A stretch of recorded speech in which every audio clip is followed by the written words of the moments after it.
Hi guys, कैसे हैं आप सब। Welcome to the channel. आज की इस वीडियो में हम एक इम्पॉर्टेंट टॉपिक के बारे में बात करने जा रहे हैं, जो कि है मर्जर ऑफ आरआरबीज।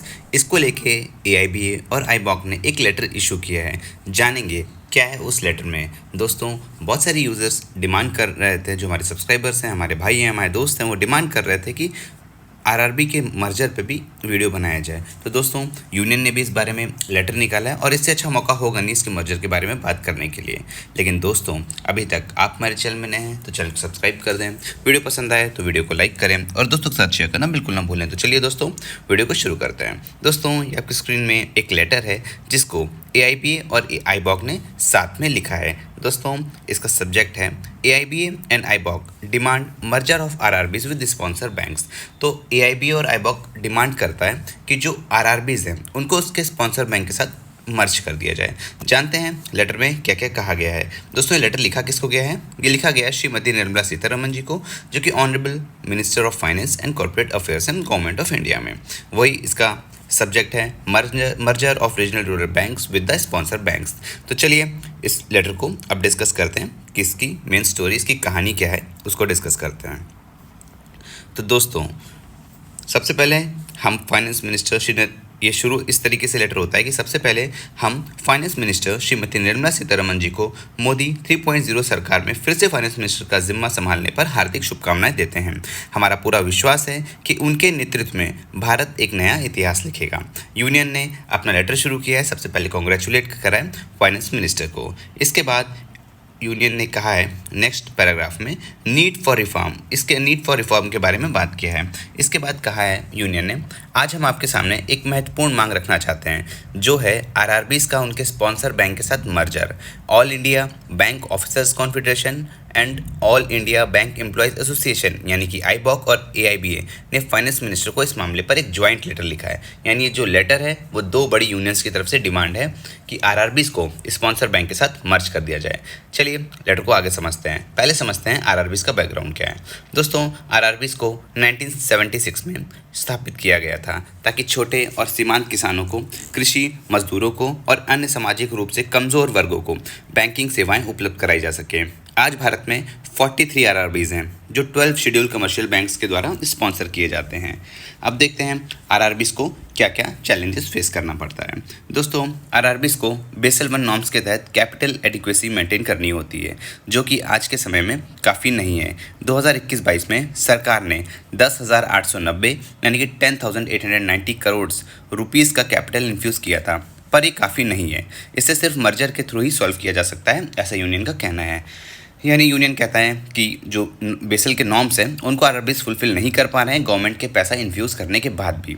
इसीलिए इसको सॉल्व करने का सबसे आसान तरीका है कि इनको इनके स्पॉन्सर बैंक के साथ मर्ज कर दिया जाए। आगे यूनियन बात करता है बेनिफिट्स ऑफ मर्जर के बारे में। दोस्तों, यूनियन का कहना है कि आरआरबीज को स्पॉन्सर बैंक के साथ मर्ज करने के कई फ़ायदे हैं। ये मर्ज एंटिटीज़ कैपिटल मार्केट तक एक्सेस कर सकती हैं।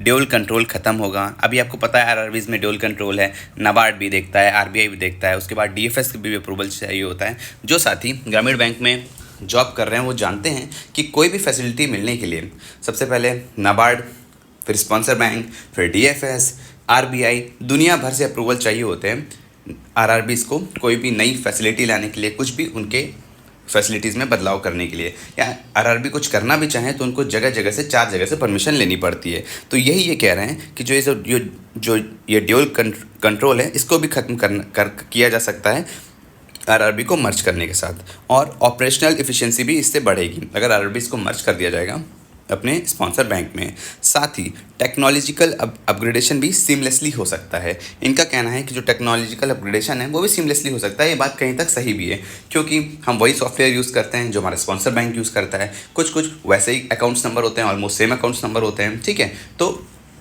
जब भी अपग्रेड किया जाएगा तो काफ़ी सरल रहेगा अपग्रेड करना अगर स्पॉन्सर बैंक के साथ आरआरबीज को मर्ज किया जा सकता है। लेकिन दोस्तों, वहीं जो ग्रामीण बैंक्स की कोर यूनियंस हैं जैसे कि अरेबिया हो गया, वो ये डिमांड करते हैं कि national rural bank of India बनाया जाए या 1 स्टेट 1 आरआरबी को ही रखा जाए। क्योंकि दोस्तों, आरआरबीज का उद्देश्य था, मैं आपको बता चुका हूँ कि आरआरबीज को किस लिए लाया गया था, आरआरबीज के बैकग्राउंड में भी ऊपर। तो जो ग्रामीण बैंक की यूनियंस है वो नहीं चाहते हैं कि स्पॉन्सर बैंक के साथ मर्ज कर दिया जाए, जबकि जो बड़े यूनियंस है, जो स्पॉन्सर बैंक के भी यूनियंस है, वो ये चाहते हैं कि आरआरबीज को स्पॉन्सर बैंक में मर्ज कर दिया जाए। तो ये बताइए दोस्तों, आप क्या चाहते हैं? आपके हिसाब से क्या होना चाहिए?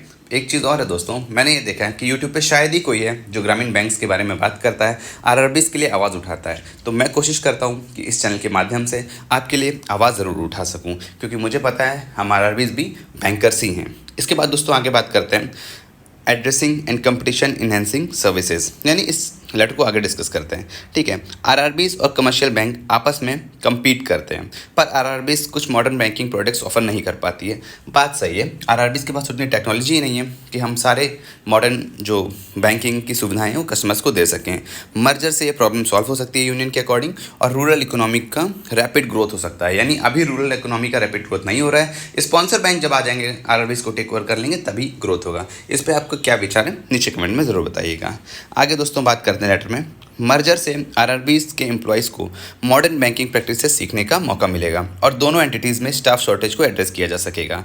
एचआर इंटीग्रेशन भी सीमलेस होगा क्योंकि सैलरी स्ट्रक्चर और वर्क कल्चर ऑलमोस्ट सेम है। तो यूनियन का ये भी कहना है कि क्यों मर्जर होना चाहिए। उनके अकॉर्डिंग एम्प्लॉयज़ हैं, उनको नई टेक्नोलॉजी सीखने का मौका मिलेगा। ठीक है, नई नई चीज़ें उनको सीखने का मौका मिलेगा क्योंकि वो बड़े बैंक से जुड़ेंगे। साथ ही साथ जो अपग्रेड करने का मामला और आसान हो जाएगा क्योंकि लगभग सब कुछ सेम ही है। मैंने आपको ऑलरेडी बता रखा है कि हाँ सब कुछ सेम है, वही सॉफ्टवेयर है, वही अकाउंट नंबर्स हैं, तो अपग्रेडेशन बहुत इजी से हो सकता है यूनियन के अकॉर्डिंग।